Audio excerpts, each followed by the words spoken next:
पण मी खूप चांगलं काम करू शकले असते जर ह्या गोष्टी मी तेव्हा केल्या असत्या. मराठी माणसाबरोबर मराठीचं प्रेम आलंच पाहिजे. म्हणजे मी मराठीवरचं माझं प्रेम विशेष नाहीये. मी मराठी आहे आणि माझ्या मातृभाषेवर माझं प्रेम आहे. खरं तर आजची पिढी आपल्याला शिकवते फायनान्शियली काय करायला हवंय. त्यामुळे म्हणजे ते जास्त जागरूक आहेत या गोष्टींबाबत. आम्ही नव्हतो. त्यामुळे हे एक फार बेसिक आहे. पण अनेकदा या क्षेत्रामध्ये कन्सिस्टन्सी नसते, शाश्वती नाही की आज पैसे मिळतील का, 4 महिने काम केल्यावर मिळतील का, मिळाले तर पूर्ण मिळतील का. बरोबर. त्यामुळे जेव्हा पैसा येतो त्याचं नीट नियोजन करणं महत्वाचं आहे. या भाषेत सांगायचं तर आपल्याकडे चांगला माल आहे, त्याला आज मार्केट आहे, तो विकला गेला पाहिजे. आणि पण तो विकताना आपण चांगला माल विकतोय, क्वालिटी माल विकतोय, हे फार महत्वाचं आहे. हाय हॅलो नमस्कार मंडळी, मी रुचा मोये फ्रॉम न्यूज इंटरप्रिटेशन. आज आपण गप्पा मारणार आहोत महाराष्ट्रातली कमाल अभिनेत्री, गुणी अभिनेत्री मधुरा वेलणकर हिच्या सोबत. साधारण 29 ते 30 वर्षांपासून ती या क्षेत्रात कार्यरत आहे आणि त्यामुळे आपण भरपूर विषयांवर तिच्याशी गप्पा मारू शकतो. त्यामुळे आपण लगेच सुरुवात करूयात. तर ताई, तुझं खूप खूप स्वागत. खूप खूप धन्यवाद. तू अशी छान नेहमी सारखीच फ्रेश, आणि एक आहे की मधुरा वेलणकर म्हटल्यावर एक छान गोडवा, एक स्मित हास्य असं एक समीकरण प्रत्येक वेळी असतं. तशीच तू आज छान फ्रेश आणि मस्त आलेली आहेस. आपली सुरुवात अशी छान झाली आहे, फ्रेश सुरुवात आहे. वा, मलाही छान वाटलं. म्हणजे खरं तर प्रवास करून मी आज आली आहे इथे, पण तरी सुद्धा मला गप्पा मारायला आवडतं. आणि वेगवेगळ्या विषयांवर मी आजही रुचाला सांगितलंय की मला प्रश्न सांगू नकोस. म्हणजे अशा या पॉडकास्टच्या निमित्ताने म्हण किंवा या अशा मुलाखतीच्या निमित्ताने कधी कधी स्वतःविषयीच आपल्याला नवीन गोष्टी कळतात आणि त्यामुळे त्याची उत्सुकता असली की ती चेहऱ्यावर उत्साह दिसतो. Correct correct.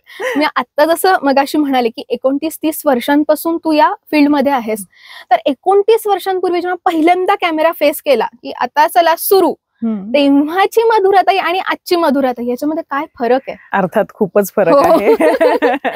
आणि खूप वेगवेगळ्या पातळीवर फरक आहे.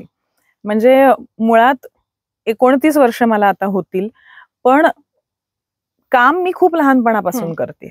पण ज्या वेळेला मला पहिलं पाकिट मिळालं, कारण मी अगदी म्हणजे पहिलं दूरदर्शनवर काम केलं तेव्हा मी ज्युनियर सिनियर केजीत पण असेल कदाचित, पण त्याला महत्व नाही मी देत. अशासाठी की अनुभवाच्या दृष्टीने ते महत्वाचं असलं तरी सुद्धा व्यावसायिक दृष्ट्या ज्या वेळेला मला पहिलं पाकिट मिळालं त्या गोष्टीला आता 29 वर्ष होतील.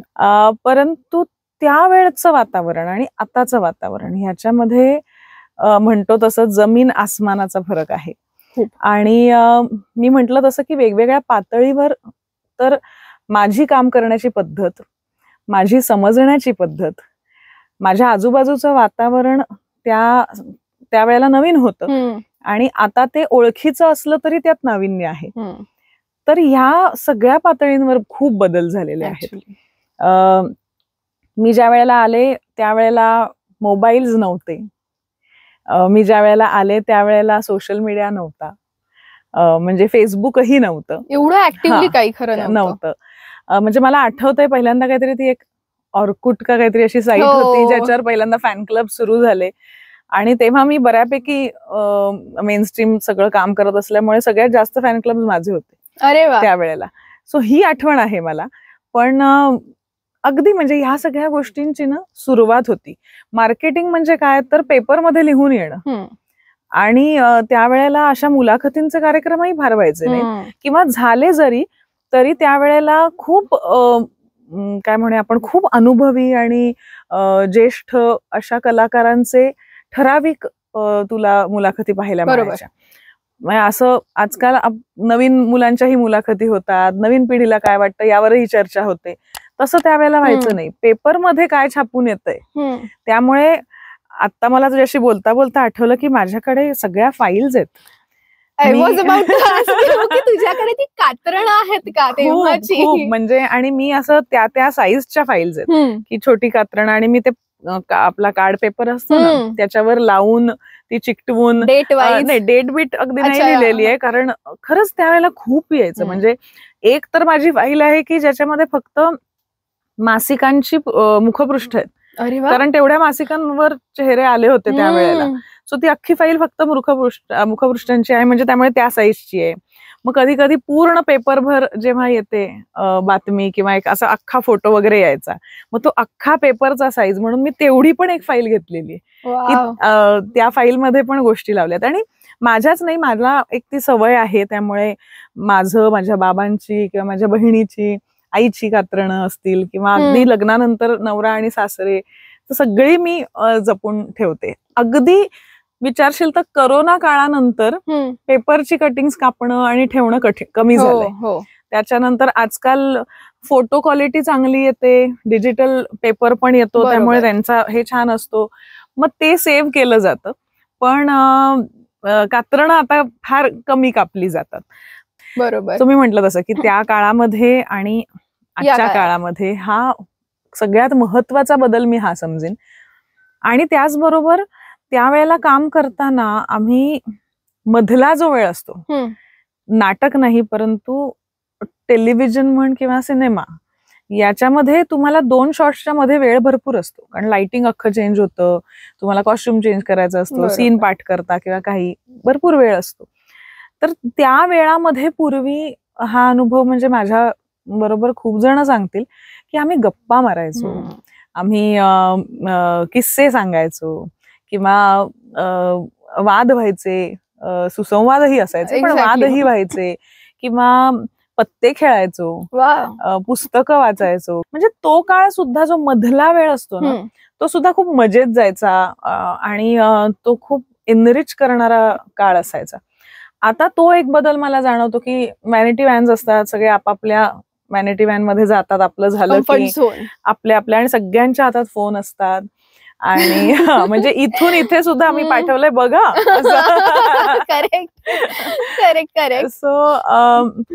सो हा काळ बदलला आहे. म्हणजे मी असं नाही म्हणणार की तो चांगला होता, हा वाईट आहे. त्या काळाच्या काही गमती होत्या, काही त्या काळामध्ये सुखसोयी नव्हत्या. बरोबर. आजच्या काळामध्ये हा बदल असला तरी काही सुखसोयी आहेत. तर आपल्याला काळानुरूप बदलता आलं पाहिजे. बरोबर. ते कठीण असतं, सोपं नसतं, पण ते बदलता आलं पाहिजे. आणि हळूहळू आपण त्या गोष्टींमधनं काय चांगलं मिळालं हे पाहायला पाहिजे. तू मगाशी बोलताना म्हणालीस की काही गोष्टी कळल्या की ज्या करायला नको, तर अशा कोणत्या गोष्टी तुला वाटतात की या करायला नको होत्या आणि या करायला हव्या होत्या? मला असं वाटतं की तू माझं आल्याला कौतुक केलंस की मी छान गोड वाटते वगैरे वगैरे, पण मला असं वाटतं एक आहे की मी प्रयत्न केला की मी वेगवेगळं काम करेन. म्हणजे माझी पहिली मालिका मी अतिशय सोज्वळ मुलीचं काम केलं आणि त्या नावाने मला लोक ओळखायला लागले, मृण्मयी नावाने. तर मी दुसरी मालिका सांजसावाला केली, ज्याच्यामध्ये मी थोडी वाया गेलेली मुलगी होते. मी अमेरिकेहून आलेली मुलगी होते, माझे कपडे वेगळे होते. सो मी हा प्रयत्न केला की मी वेगवेगळं करेन. पण मला असं वाटतं की त्या काळामध्ये मी जो प्रयत्न केला तो पुरेसा नव्हता. आता मला बघताना असं वाटतं की मी वरवर फरक केला, पण आतून फरक करण्यासाठी कदाचित मी तेवढी तयार नव्हते त्यावेळेला. आवाज कसा वापरायचा, बॉडी लँग्वेज कशी वापरायची, कॅमेरा कसा समजून वापरायचा, म्हणजे वापरायचा असंच म्हणायला पाहिजे, पण ह्या गोष्टी नव्हत्या तेव्हा येत. त्या अनुभवाने यायला लागल्या, कारण मी त्या शिकले नव्हते. आणि त्यामुळे मागे वळून बघताना हे वाटतं की ह्या गोष्टी मला तेव्हा जर करता आल्या असत्या तर कदाचित 4 चौघात किंवा एका ऍव्हरेज काम मी ऍव्हरेज पेक्षा 1-2% जास्त काम करत असेल, म्हणून त्यावेळेला कामं मिळाली, कौतुक झालं. पण जर ह्या सगळ्या गोष्टी मला बघता आल्या असत्या तर मी एक्स्ट्राऑर्डिनरी काम करू शकले असते. म्हणजे अजून 100% जास्त कपॅसिटी होती, पण मला कदाचित तेवढी तयारी नव्हती माझी. आणि कुठलाही कलाकार असेल, कपॅसिटी एक भाग झाला, मुळात तुमच्यात गुण असणं हा एक भाग झाला, पण त्यानंतर तुम्ही त्याला कसं, म्हणजे आपण म्हणतो ना, संस्कार कसे देऊन कसं वाढवता हे महत्वाचं असतं. त्यासाठी तयारी लागते. ती तयारी माझी कमी होती, कारण मी खूप कमी वयात काम सुरू केलं. आणि मी म्हंटल तसं की मुळात गुण असल्यामुळे एक ऍव्हरेज, किंवा घरामध्ये सुद्धा ते असल्यामुळे खूप पाहिलेलं, त्यामुळे तसं ते फार अनोळखी जग नव्हतं माझ्यासाठी. पण ओळखीच्या जगामध्ये मी चांगलं काम करू शकले, पण मी खूप चांगलं काम करू शकले असते जर ह्या गोष्टी मी तेव्हा केल्या असत्या. त्यामुळे मला असं वाटतं की हरकत नाही, माझा प्रवास हा अनपेक्षित होता. मी या क्षेत्रात ठरवून आले नाही की मी स्कूलमध्ये गेले, शिकले आणि मला अभिनेत्रीच व्हायचंय, अशी मी आलेच नाही. बरं, मला अजिबात या क्षेत्रात यायचं नव्हतं. अरे म्हणजे मला क्रीडा क्षेत्रामध्ये रस होता आणि मला एअर होस्टेस व्हायचं होतं. बरं, मला अभिनय रादर मला करायचाच नव्हता कधी. म्हणजे खऱ्या अर्थाने मी अपघाताने या क्षेत्रात आले असं नेहमी म्हणते, कारण मी दोरी मलखांब करताना पडले, माझा हात दुखावला आणि त्या सुट्टीमध्ये आता काय करू म्हणून मी एक नाटक केलं. बरं. आणि ते नाटक केल्यानंतर मग त्यातनं दुसरं असं पुढे मिळत गेलं आणि आवड निर्माण झाली आणि मी या क्षेत्राकडे वळले. त्यामुळे जर मला लहानपणापासून असं वाटलं असं की मला अभिनेत्री व्हायचंय, तर त्या दृष्टीने आकलन पण सुरू झालं असतं इतर गोष्टींकडे पाहून. बरोबर. की निरीक्षण करणं, त्यातनं जे काही आपल्याला मिळत असतं, तो कधी रस्ता निवडायचाच नव्हता. त्यामुळे त्या रस्त्यावर मी कधी गेलेच नाही. पण म्हणजे नवीन होता रस्ता. जरी आई बाबा या क्षेत्रात असले तरी रस्ता माझ्यासाठी नवीन होता. तेच मला हेच विचारायचंय की एवढे म्हणजे घरी प्रदीप वेलणकर, रजनी वेलणकर ही नावं सगळ्या महाराष्ट्राला परिचित आहेत आणि त्याच्यानंतर आता शिवाजी साटम सर, हे तर नाव म्हणजे सगळ्यांना माहित आहे. तर अनेक भूमिकांबद्दल अर्थात तुमच्या चर्चा होत असतील, तर एखादी भूमिका जेव्हा तुला घ्यायची असते तेव्हा तू घरात कोणाचा गायडन्स घेते का की कशा पद्धतीने मी भूमिका करू? हो, आमच्या घरामध्ये म्हणजे वेलणकरांकडे खास करून चर्चा खूप होते. आणि अर्थात निर्णय तुमचा तुम्ही घ्यायचा असतो. म्हणजे असं नाही म्हणत की आई बाबा असं नाही सांगत की हे तू करायलाच पाहिजे किंवा हे तू का केलंस. नाही, मला हे वाटतंय, माझ्या बाजूने मी हा विचार मला दिसतोय, तुला जे योग्य वाटतंय ते तू कर आणि जो निर्णय तू घेशील त्या निर्णयाच्या पाठी उभी राहा. म्हणजे असं होतं ना की आपल्याला काहीतरी आवडतं, आपण करतो आणि ते फसतं. ते फक्त तुमच्यावर अवलंबून असतं असं नाही. म्हणजे एखादं नाटक मी केलं आणि ते फसलं, तर त्याला स्क्रिप्ट पासून, डिरेक्टर पासून, सहकलाकार पासून प्रेक्षकांपर्यंत सगळे कारणीभूत असतात.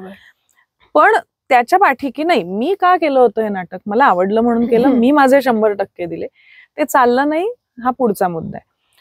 मग पुढच्या वेळेला आपण ह्यात जर काही चुका केल्या असतील तर त्या करू नये, ह्याचा प्रयत्न आपण केला पाहिजे.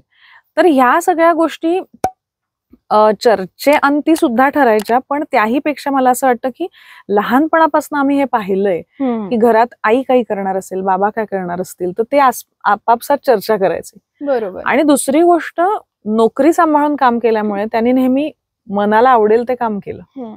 आणि हे आम्ही पाहिल्यामुळे माझं सुद्धा असं होतं की मी कायम काम निवडताना आधी मला इथे आवडलं पाहिजे की मला हे करायचंय.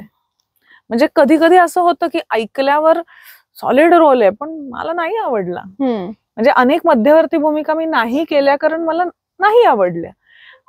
फक्त त्या मध्यवर्ती आहेत म्हणून करायच्या भूमिका, असं कधी आम्ही म्हणजे आमच्या घरात कोणीच असं केलं नाही. हा भाग आणि तो आपसूक असतो. म्हणजे जेव्हा मी पहिला चित्रपट केला मराठीतला, नॉट ओनली मिसेस राऊत, त्यात माझी मध्यवर्ती भूमिका नाहीये, माझी दुय्यम भूमिका आहे. पण ती भूमिका छोटी असली तरी ती प्रभावी होती आणि म्हणून मी ती केली. आणि त्या चित्रपटासाठी मला 2 पुरस्कार मिळाले, राज्य पुरस्कारही मिळाला, व्ही शांताराम पुरस्कारही मिळाला. त्यामुळे मला असं वाटतं की तुम्हाला इथून आवडलं की तुम्ही त्याच्यात खऱ्या अर्थाने रमू शकता ते करताना.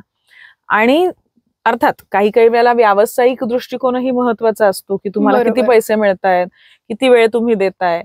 तर काही गोष्टी व्यावसायिक दृष्ट्याही बघाव्याच लागतात. कारण कला ही पोटासाठी जेव्हा आपण करतो, म्हणजे व्यवसाय म्हणून करतो, त्यावेळेला आपल्याला ह्या गोष्टी पाहाव्या लागतात. अगदीच. तू ना आता मगाचपासून आपण जेवढ्या गप्पा मारतो ना, नाही ते मी बघते की तू अगदी अस्खलित मराठी, म्हणजे मला एक जाणवतं की प्रत्येक शब्दांवर इथे जोर द्यायचा, इथे पॉज घ्यायचा. हे मी इतकं असं अरे किती ऐकताना छान वाटतंय. त्यामुळे हे खूप मला स्वतःला ऐकताना छान वाटतं. तर तुझं एक मराठीवर वेगळं प्रेम आहे, म्हणजे मराठी आणि मधुरा वेलणकर हे एक वेगळं समीकरण आहे. हे समीकरण आधीपासून होतं की हे एवढ्यात जास्त प्रमाणात वाटायला लागलंय? नाही, एवढ्यात जास्त प्रमाणात ते दिसायला लागलंय असं आपण म्हणूया. कारण मला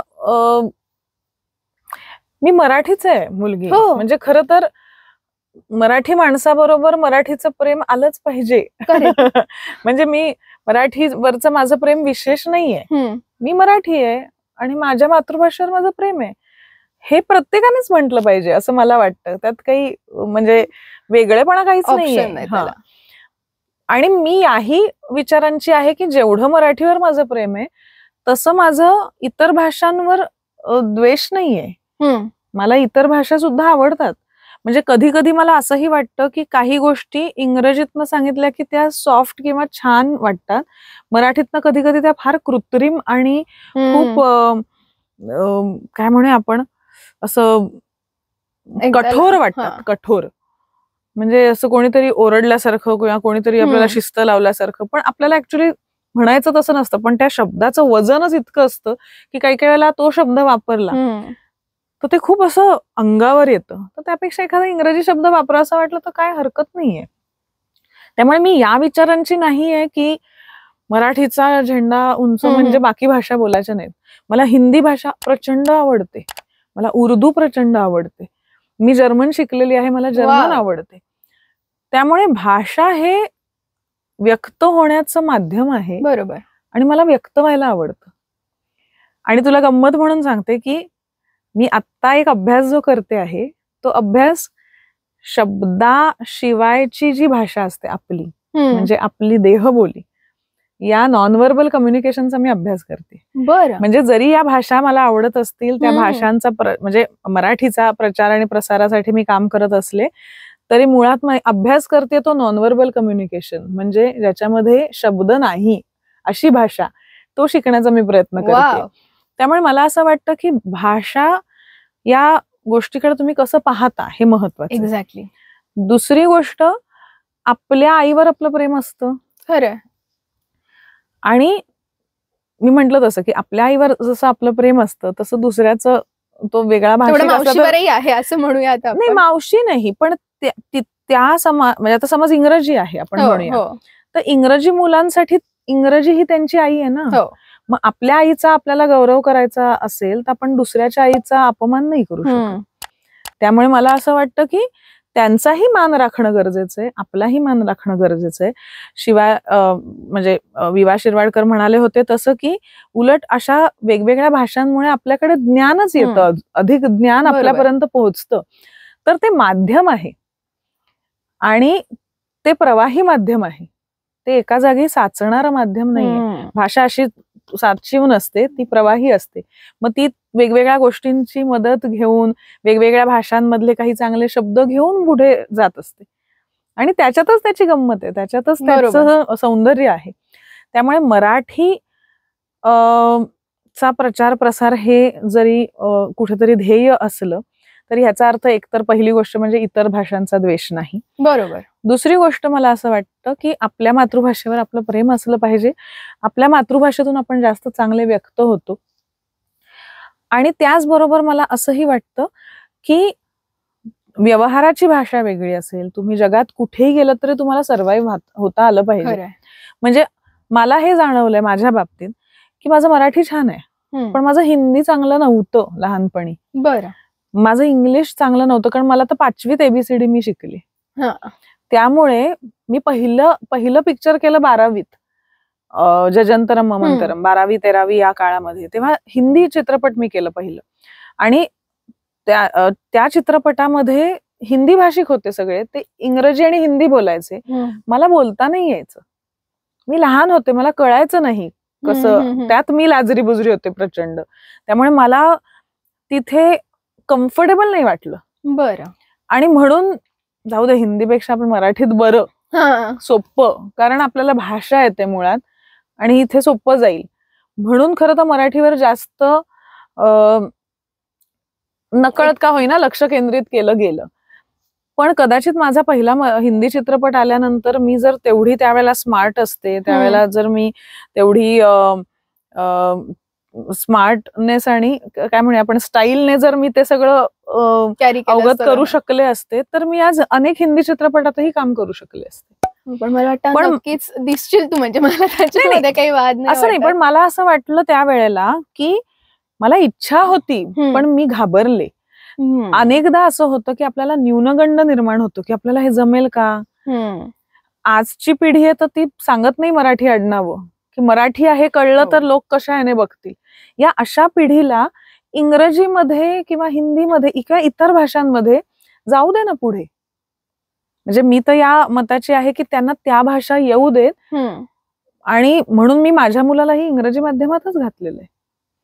म्हणजे मला खूप जण म्हणतात की अहो तुम्ही मराठीचं एवढं करता, तुमचा मुलगा कुठल्या शाळेत जातो. माझा मुलगा इंग्रजी शाळेत जातो, पण त्याचं मराठी उत्तम आहे आणि ती मेहनत मी घेते. कारण त्याला इंग्रजीही आज आलं पाहिजे आणि त्याला त्याच्या क्षेत्रामध्ये ते येत नाही म्हणून पुढे जाण्यासाठी जर त्याला आडकाठी होत असेल, जी माझ्या आयुष्यात मला झाली, बरोबर, तर ते नाही होता कामा. त्यामुळे त्याला इंग्रजीही आलं पाहिजे, त्याला भाषा कुठल्याही भाषेवर प्रेम करता आलं पाहिजे आणि त्या सगळ्या आधी आपली भाषा त्याला ज्ञात असली पाहिजे. त्यामुळे मराठी त्याला चांगली माहिती असणं, मराठीत कोण लेखक आहेत, काय पुस्तकं आहेत. आता तो लहानपणी वाचू शकायचा नाही, त्यावेळेला मी त्याला वाचून दाखवायचे पुस्तक. आता तो वाचायला लागलाय. मला मागच्या एका मुलाखतीत असं जाणवलं बोलता बोलता तसं की माझा मुलगा 11 वर्षाचा आहे आणि मी पण 11 वर्षाचीच आई आहे.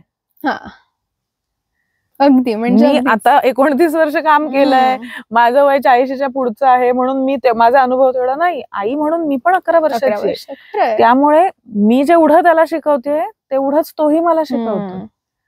म्हणजे पुन्हा एकदा मी शिरवाडकरांचंच उदाहरण देते की ते असं म्हणाले होते की इंग्रजी भाषेनं ज्ञानाची कवाडं आपल्यासाठी उघडली. अगदीच. पण कवाडं कुठे असतात? आपल्या घराच्या भिंतींना असतात ना.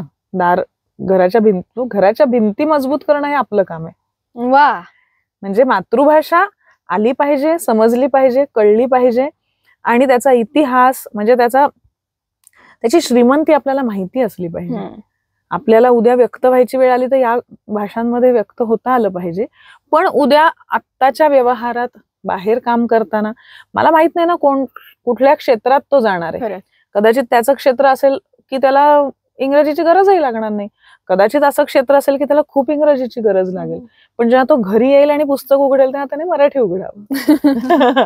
एवढे संस्कार तरी आपण आपल्या मुलांवर आणि पुढच्या पिढीवर केले पाहिजे. तू आता बोलताना बऱ्याच वेळ पुस्तकांचा उल्लेख केलास आणि मी असंही ऐकलंय की तू एक छोटी लायब्ररी सुरू केली.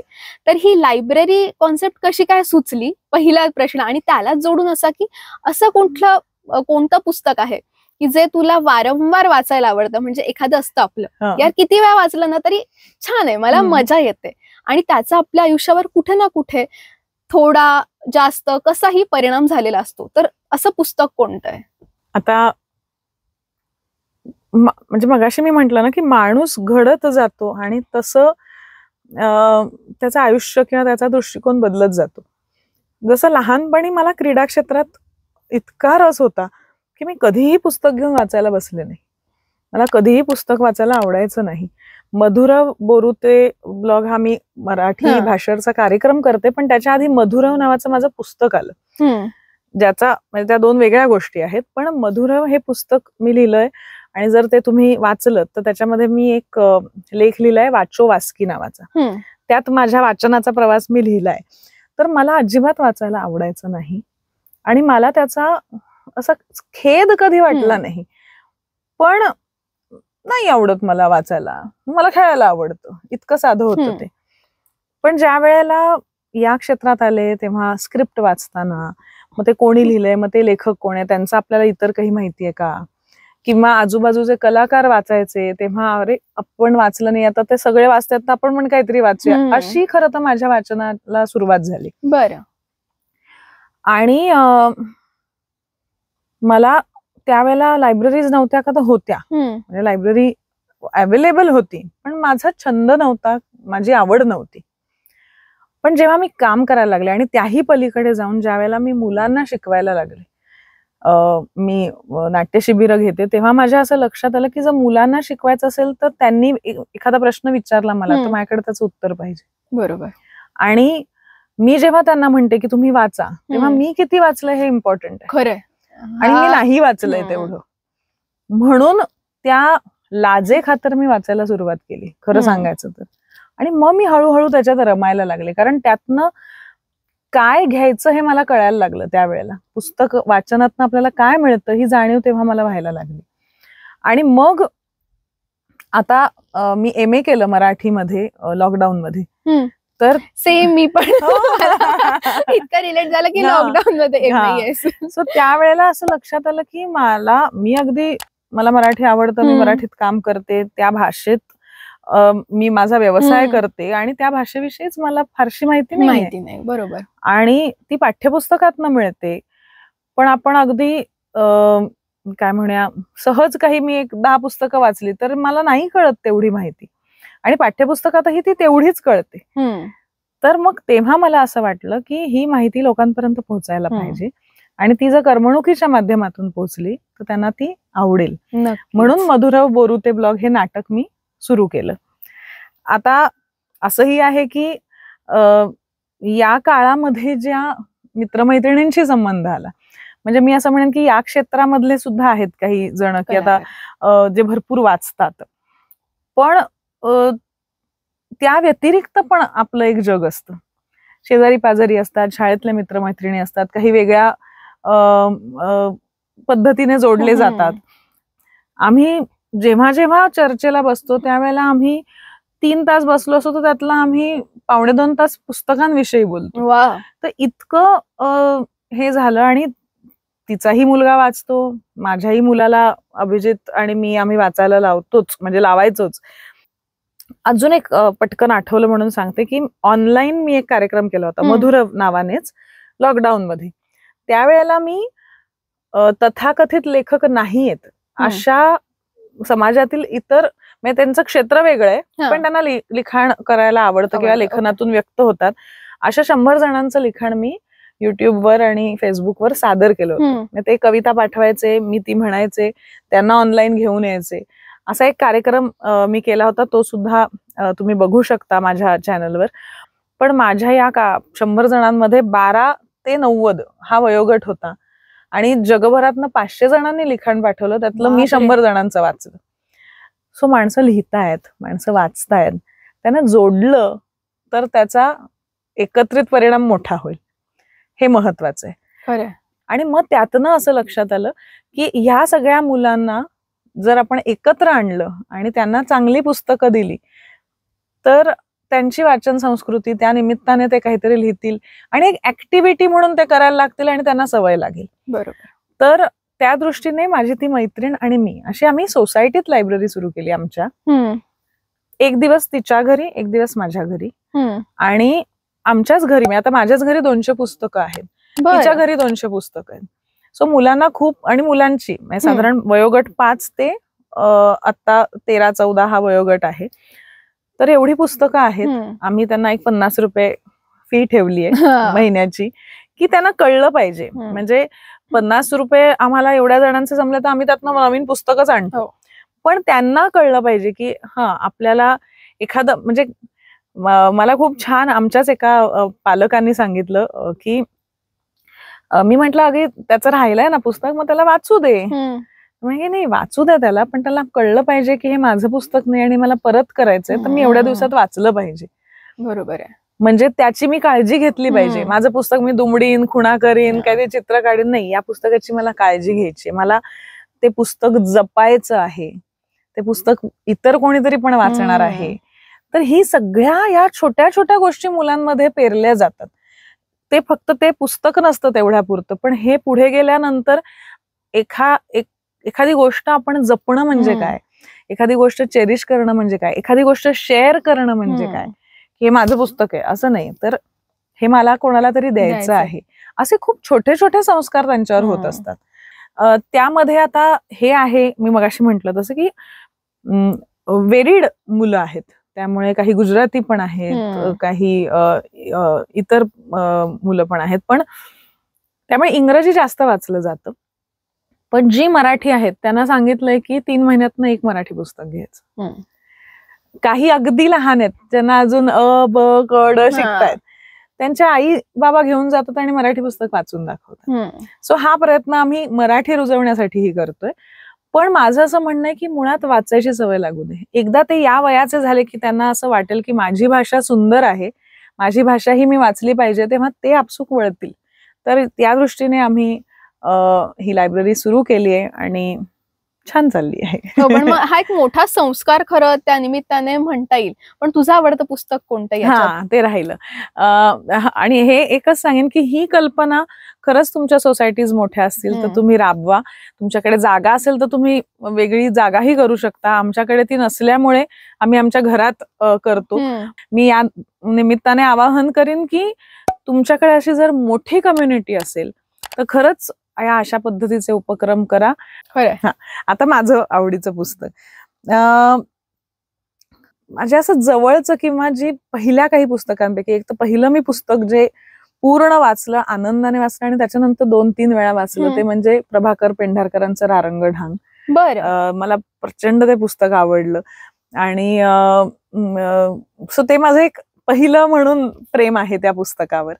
आणि त्याच काळामध्ये मी तोतोचान वाचलं आणि त्याचा काय म्हणूया त्याचा इम्पॅक्ट आजही आहे माझ्या आयुष्यावर. तोतोचान फार सुंदर पुस्तक. म्हणजे आजही जेव्हा मी लायब्ररी ओपन, मी आता म्हंटल की अट्टाहास करू नका, मुलांना आवड निर्माण करा, हा थॉट पण तोतोचान मधनं झाला असेल कुठेतरी. तर मुलांना शिकवताना किंवा आपल्याला अशी शाळा असती तर, किंवा कुठल्याही जगामध्ये जेव्हा काही वाईट कृत्य होतात, वाईट गोष्टी होतात, त्यावेळेला त्याच्यामध्ये आपल्याला त्रास होतो. पण त्याच्यात तुम्ही किती वेळ थांबाल, तुम्हाला कधीतरी त्याच्यातनं बाहेर पडायचंय, त्यातनं पुढे जायचंय. अशा वेळेला ही जी निरागसता आहे, आयुष्याकडे बघण्याचं एक सौंदर्य दृष्टी आहे, या सगळ्या गोष्टी तोतोचानकडनं मिळतात. खरं. पुन्हा एकदा मधुरावचा उल्लेख करीन की स्वच्छंदी झाड म्हणून मी एक लेख लिहिलाय. त्याच्यात मी असं म्हटलंय की प्रत्येक झाड वेगळं आहे हे आपल्याला समजलं पाहिजे आणि त्याला किती खत पाणी लागतंय ते आपल्याला समजून आपण त्याला ते घालायला पाहिजे आणि त्याला बहरू दिलं पाहिजे. आणि मला असं वाटतं की असा दृष्टिकोन मुलांना वाढवण्यामध्ये, शिक्षणाकडे बघण्याचा असा दृष्टिकोन असणं हे फार महत्वाचं आहे. त्यामुळे खरं तर हेही मी या निमित्ताने सांगेन की माझी मैत्रीण समीरा गुजर आणि मी, आम्ही इनक्रेडिबल मराठी हा एक कार्यक्रम मराठीसाठी करतोय. माझ्या मधुरा वेलणकर साटम या चॅनलवर तुम्हाला त्याची माहिती मिळेल. याच्यातही कदाचित ते लिंक देतील तर तुम्हाला पाहायला मिळेल. पण आम्ही शिक्षकांसाठी सुद्धा आता नवीन एक उपक्रम सुरू करतोय की शिक्षकांनी मराठी कसं शिकवावं. तर त्यामध्ये सुद्धा कदाचित आता बोलताना माझ्या लक्षात आलं की तोतोचानचा इम्पॅक्ट असेल आमच्यावर. मला पण तोतोचान म्हटल्यावर मला असं अरे हो हे मी वाचलंय असं माझं खूपदा वाचलंय, माझ्याकडे आहेच. म्हणजे ते की कधीही पटकन एखादं उघडून वाचलं तरी तुम्हाला बरं वाटतं. तसं तोतोचान एक आहे. तसं मला एक जर आयुष्यातलं पुस्तक विचारलं तर सगळ्यात पहिलं एक होतं ते व्यक्ती आणि वल्ली. आणि बोक्या सात बंटे हे म्हणजे माझं वय काय, मी ह्याच्यापेक्षा ना कधीही ते पुस्तक उघडा मला अरे वा किती छान असं आजही वाटतं. हे मला असं वाटतं आपल्या प्रत्येकाला एक लहान मूल असतं ना, आणि लहान मुलं असतं असं नाही. आता आपल्या व्यक्तिमत्वामध्ये अनेक व्यक्तिमत्वांचे बीज असतात. सो मी आई पण आहे, मग आई म्हणून मला वेगळी पुस्तकं आवडतात. मी बहीण आहे, मी अभिनेत्री आहे, आणि मग कधीतरी मी लहान मूल आहे किंवा कधीतरी मी एक पोक्त स्त्री आहे. सो त्या दृष्टीने आपल्याला वेगवेगळ्या पद्धतीच्या पुस्तकातनं वेगवेगळ्या आपल्या भूका भागवल्या जातात. मला असं वाटतं की आपल्या व्यक्तिमत्वातले वेगवेगळे जे पैलू आहेत त्याच्या भूका भागवणारी वेगवेगळी पुस्तकं असतात. अगदी या पलीकडे जाऊन आत्ताची नवीन पिढी पण खूप छान लिहिते. म्हणजे कधी कधी आपल्याला ग्रामीण भाषेतली पुस्तकं आपण निवडत नाही वाचायला, पण ती निवडल्यानंतर तिथला भाग सुद्धा आपल्याला कळतो. मग मी म्हंटल तसं की आपल्यामध्ये जो कुतूहल आणि कुतूहल एक असतं ना कायम, ते कुठेतरी थोडं थोडं थोडं आपलं भूक भागवत असतं. बरोबर. म्हणजे हे अगदीच 100% खरं म्हणता येईल. मला एक आठवते की माझ्या लहानपणी पुस्तकं म्हणजे मी स्वतः बरीच वाचली. त्याच्यामध्ये इंडी ऑर्किड आणि मी आलं, पु ल आले, त्याच्यानंतर सुधा मूर्ती आल्या, विंदा आले, अनेक जण त्याच्यामध्ये येऊन गेले. माझ्या शाळेतला एक सगळा काय म्हणता येईल की प्रवास सुरू होता. आणि जसं मी कॉलेजला गेले ना तेव्हा एका मालिकेने मला घेरलं होतं, दॅट वॉज CID. सो आता ते सीआयडी म्हणजे परत सुरू झालं. पण ते सीआयडी आमच्या त्या जनरेशन मध्ये फार इम्पॅक्ट करणार होतं. प्रत्येकाला प्रचंड आवडायचं, आजही आवडतं. आमच्या नाही अगं, 23 वर्ष चालू होतं. किती जनरेशन झालेत म्हणजे विचार कर. तर असं घरी होतं की कधीतरी मधुरा कुछ तो गडबड है वगैरे असं काही होतं का? नाही नाही, असं अजिबात होत नाही. माझे सासरे मला असं वाटतं की एसीपी प्रद्युमन म्हणून मला अतिशय अभिमान वाटतो या गोष्टीचा की आज आम्ही जेव्हा फिरतो ना, जगभरात जिथे फिरतो आम्ही, आपण म्हणूया भारतात तर जास्तच, पण अगदी दक्षिणेपासून उत्तरेपर्यंत कुठेही आम्ही गेलो तर मला असं वाटतं हा एकमेव मराठी कलाकार असेल ज्याला सगळे ओळखतात, सगळ्यांच्या नजरेत त्यांच्याविषयी आदर आहे. बरोबर. आणि कुठेतरी एक असं आपलेपणा आहे. पण हे सगळं कुठून येतं तर हे प्रामाणिकपणा, सचोटी, सातत्य यातनं येतं. आणि हे सगळं पप्पांकडे आहे. त्यामुळे ते अतिशय सिन्सिअर आहेत, डिसिप्लिन्ड आहेत, आणि त्यांचं त्यांच्या कामावर प्रेम आहे. त्यामुळे हे सगळं केल्याशिवाय एवढे वर्ष सातत्याने नाही करू शकत काम. आता तर इतकी वर्ष माझ्या संसाराला झाली आहेत की ते माझ्या वडिलांच्याच जागी आहेत. त्यामुळे मी ओरडते, पण मी पण ओरडते त्यांना कधीतरी. म्हणजे घरी उलट पण आहे की कधीतरी मी पण असू शकते सीआयडी. रोल चेंज होतात. नाही पण अर्थात गमतीचा भाग वेगळा. पण राहणीमान खूप साधं आहे. खूप साध्या सोप्या गोष्टी आवडतात आणि त्यामुळे ते घरी शिवाजी साठम म्हणजे आमचे पप्पा असतात. आणि अर्थात हे प्रत्येक कलाकार असतो की तो विविध भूमिका करताना तो प्रत्येक कॅरेक्टर मध्ये ते कॅरेक्टर खरं होण्यासाठी काम करतो, पण ते कॅरेक्टर दरवेळेला घरी घेऊन येतो असं नाही. बरोबर. म्हणजे 100% ही गोष्ट आहे. पण तू स्वतः सीआयडी फॅन म्हणजे काय अजूनही आहे. आता नवीन सुरू झालं तर आम्ही अगदी, आणि यावेळेला त्यांना नवीन फॅन मिळालाय म्हणजे माझा मुलगा. कारण 6 वर्षांपूर्वी सीआयडी जेव्हा बंद झालं तेव्हा तो 4-5 वर्षाचा होता. त्यामुळे त्याने सीआयडी पाहिलंच नव्हतं आणि त्याला असं वाटायचं की आबांना एवढं का सगळेजण आबांशी बोलतात किंवा आबांबरोबर फोटो काढतात सारखे. तर आता त्याला कळलं की आबा काय करायचे आणि आता काय करतात. त्यामुळे तो आता तर रविवारी नाही मी आता सीआयडी बघून झोपणार. आणि मग तो सांगतो आबा, म्हणजे विचारतात ना पप्पा कसा झाला आजचा भाग. जरा प्रेडिक्टेबल होता. मला वाटला होता आणि हे बरोबर हे निघालं. मग ह्याच्यात आबा तुम्ही मस्त दिसलाय, हँडसम दिसलाय, तो हे छान होता. आता ते सुरू झालेलं आहे.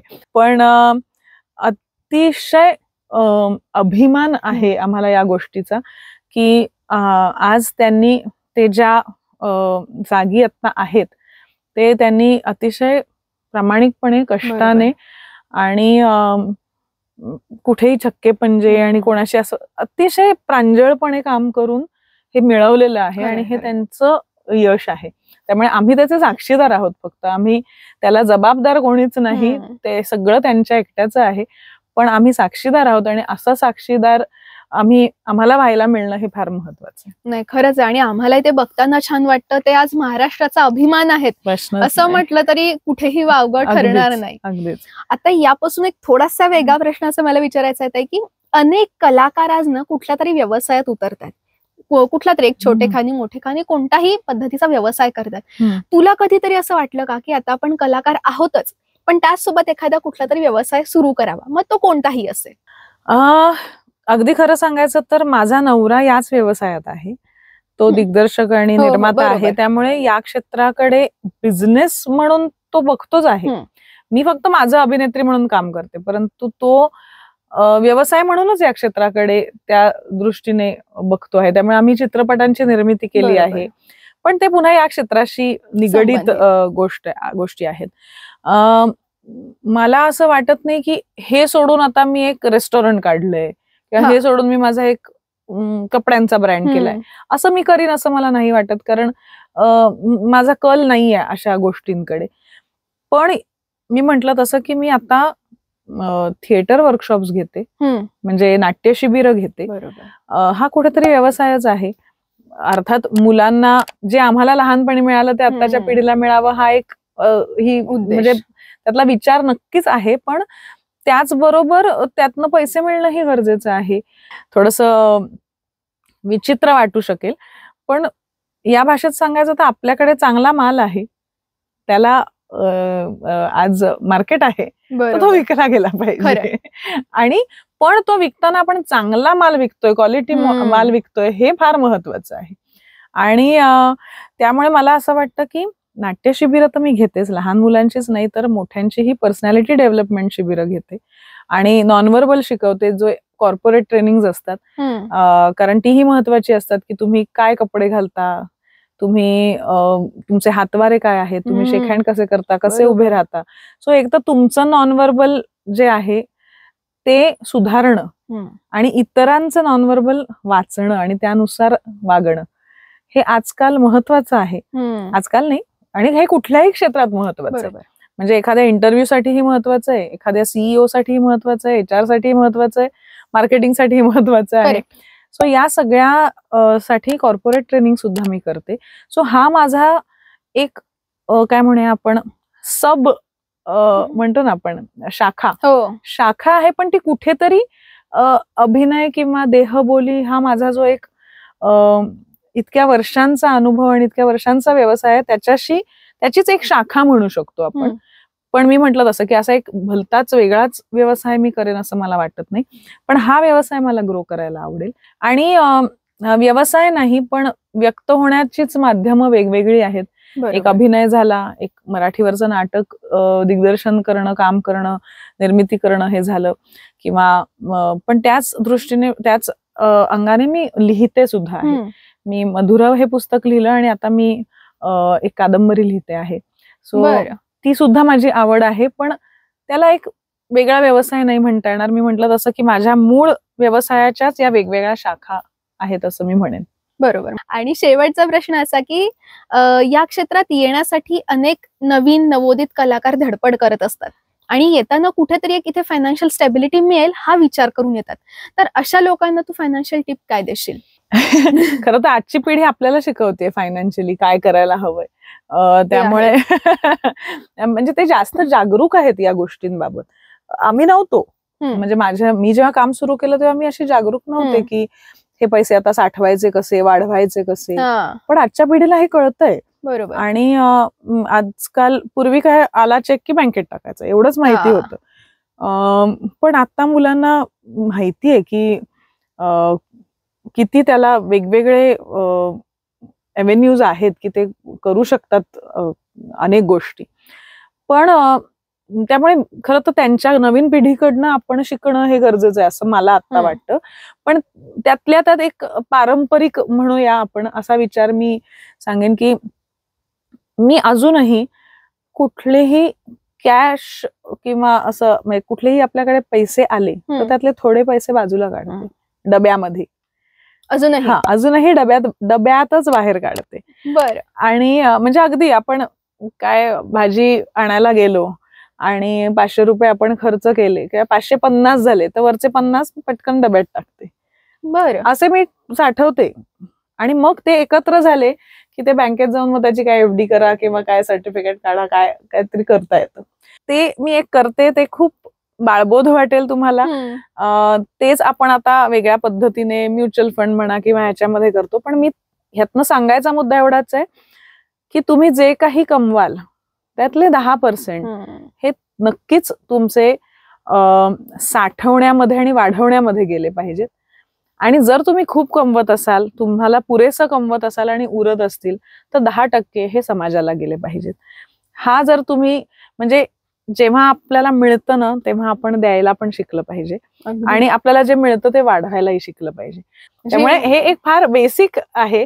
पण अनेकदा या क्षेत्रामध्ये कन्सिस्टन्सी नसते, शाश्वती नाही की आज पैसे मिळतील का, 4 महिने काम केल्यावर मिळतील का, मिळाले तर पूर्ण मिळतील का. बरोबर. त्यामुळे जेव्हा पैसा येतो त्याचं नीट नियोजन करणं महत्वाचं आहे की जेव्हा पैसा नाही येत तेव्हा तुम्हाला त्याचा फायदा होऊ शकतो. बरोबर. आणि हेही सांगेन मी की व्यसनांवर आणि नुसत्या दिखाव्यावर पैसे खर्च करू नका.